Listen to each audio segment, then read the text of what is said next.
because this is my 60th year sitting on a drum stool.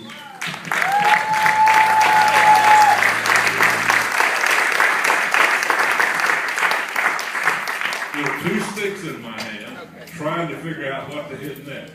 And what an honor it is to be here with these guys. Now, I was going to retire one time in 1960. I'll tell you about that. I was going to retire again in 1997. I didn't get to retire then. John decided he didn't want to work anymore. And these guys came to me and said, "You don't need to retire.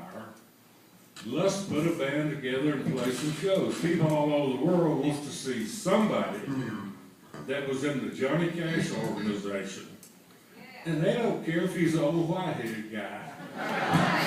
So they talked me into it, and what an honor it is because of all my travels around all over the country. I might have seen some players that play as good as these guys, but I didn't notice it if I did. It's amazing what an honor it is for me to be here. But I'll tell you a little bit of how I got started. It's kind of a weird story.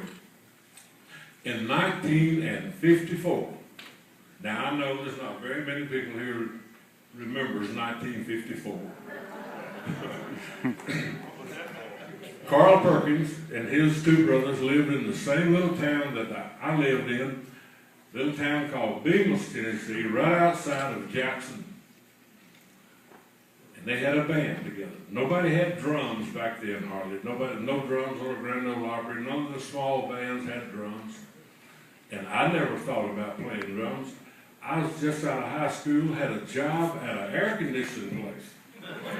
Man, I was doing as good as I thought I would ever do.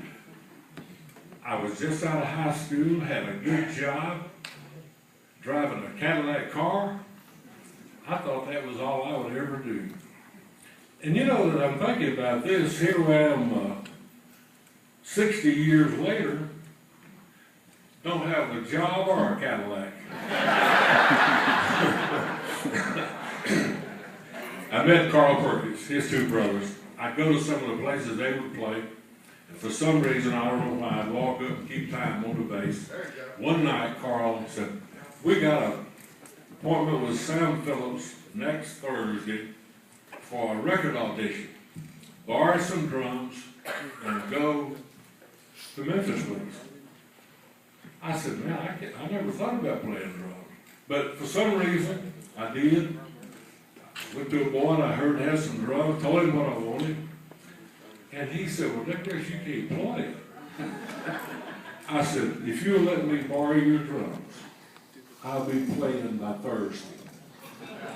He let me borrow them. I took them out to my mom's house, set them down backwards. Some people think they're backwards. I think they're the right way.